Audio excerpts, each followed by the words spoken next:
Hello दोस्तों, कैसे हैं आप सब। आज की हमारी कहानी है बहू का फ़र्ज़। अरे सुमन भाभी, तबीयत कैसे ख़राब कर ली। लगता है शादी की भागदौड़ में ज़्यादा थकान हो गई है। पर अब तो शादी हुए भी 1 महीना हो गया है। लगता है बैठे बैठे खाने की आदत हजम नहीं हो रही। भाई, तुम ठहरी इतनी कामकाजी, अब बहू के हाथों की गर्मा गर्म रोटियां और आराम सेवा तुमको कहाँ पचेगी।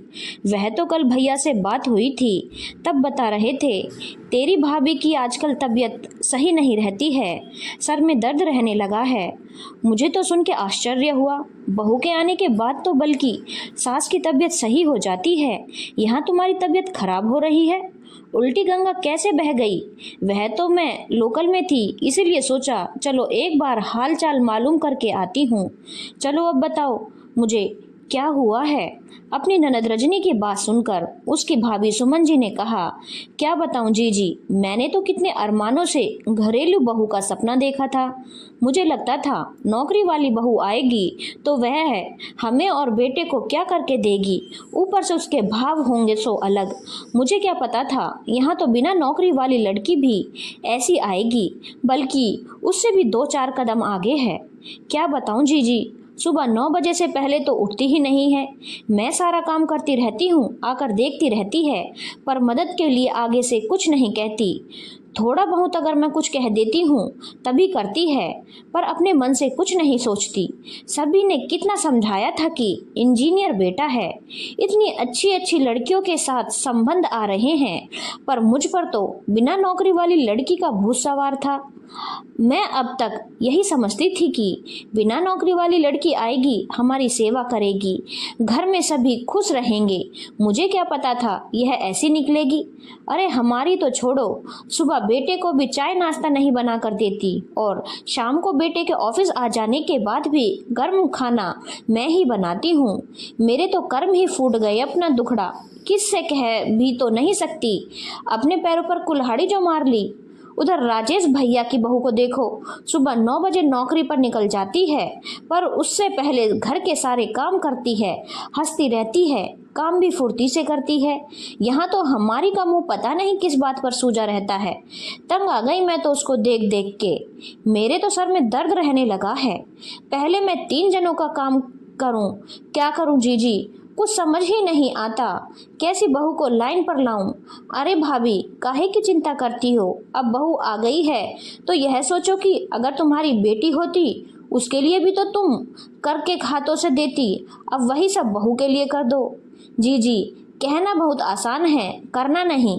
वैसे भाभी एक बात कहूँ, बुरा मत मानना, क्या तुमने कभी अपनी सास को गर्मा गर्म रोटियां बनाकर खिलाई हैं। तुम्हें याद है एक बार माँ ने दांतों का ऑपरेशन करवाया था और डॉक्टर ने उन्हें सिर्फ दलिया और खिचड़ी खाने को कहा था, लेकिन तुमसे तो वह भी नहीं बना। बेचारी माँ ने दूध में एक रोटी डालकर जैसे तैसे करके खाई थी। क्या कभी तुमने अपनी सास को अपनी माँ समझा, या कभी तुमने जिस आदर की वह हकदार थी तुमने उन्हें दिया। तो अब क्यों पछता रही हो। भगवान तो सब देखता है और यह तो एक दिन होना ही था। अब जो हो गया उसे तो छोड़ो, अपनी गलती को किसी को याद नहीं रहती। किंतु अब तुम मेरी एक छोटी सी बात सुनो। अगर तुम चाहती हो कि तुम्हारी बहू तुम्हें कामों में मदद करे और तुम्हें प्रेम से रहे, तो तुम भी उससे प्रेम से बातें करो और उस पर गुस्सा होने की जगह उसे अपनापन दो। क्या पता तुम्हारा प्रेम उसे बदल दे। वैसे कोई भी लड़की बुरी नहीं होती भाभी। अच्छा मैं चलती हूँ, अपना ध्यान रखिएगा। सुमन जी को अपनी ननद के तानों को सुनकर अपनी सास के साथ किया गया व्यवहार याद आने लगा। उसने भी तो कभी अपनी सास के लिए कुछ नहीं किया, बल्कि उन्हें अपना दुश्मन समझती थी। बेचारी इस दुनिया से चली गई, किंतु उसने कभी अपने उनसे मीठे बोल नहीं बोले, तो वह क्या उम्मीद करती है। सुमन जी भी तो अब सास बनकर अपनी सास के दुख को महसूस करे। ये जीवन का सच है, जैसा था वही मिल रहा है। खैर अब जो होगा देखा जाएगा। कुछ दिन बाद सुमन जी को खतरनाक टाइफाइड हो गया, जिससे उसके शरीर में कमजोरी आ गई। ऊपर से बिस्तर पर पड़े पड़े उसे यह चिंता सताने लगी, अब घर का क्या होगा, कैसे सब प्रबंध होंगे। किंतु वह देखकर आश्चर्यचकित रह गई कि उसकी बहू नीलम ने तो सारा घर अच्छी तरह से संभाल लिया था। अपने पति को नाश्ता खाना, अपने ससुर की भी पूरे तन मन से सेवा कर भर उसने ऊपर से लिया। नीलम ने दिन को दिन और रात को रात नहीं समझा। अपनी बहू नीलम की इतनी देखभाल और प्रेम से सुमन जी जल्दी ही स्वस्थ हो गई और उसका नजरिया भी अपनी बहू के प्रति एकदम बदल गया।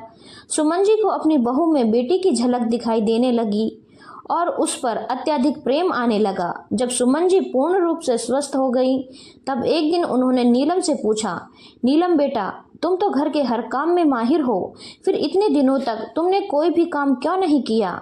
मैं तो तुम्हारे बारे में न जाने क्या क्या राय बना बैठी और मेरी बहू तो लाखों में एक निकली।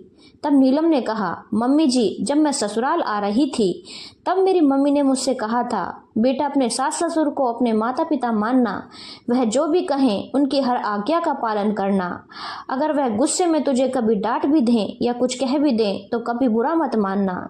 किंतु मैं ससुराल के नाम से ही डर जाती थी और मैं बस इतना ही काम करती थी जितना कि आप मुझसे कहती थी, इसीलिए आपको लगता था कि मैं कामचोर हूँ। किंतु जब आप बीमार पड़ गईं तब सारी जिम्मेदारी मेरे ऊपर आ गई। तब मुझे कुछ उपाय न सूझा और मैंने पूरे दिल से एक बहू होने का फर्ज निभाया। मुझे शुरू में आपसे बहुत डर लगता था, किंतु अब मुझे आपसे प्रेम हो गया है। अपने बहू की निस्वार्थ बातें सुनकर सुमन जी का मन भर आया और उन्होंने कहा, सच में मेरी बहू तो लाखों में एक है।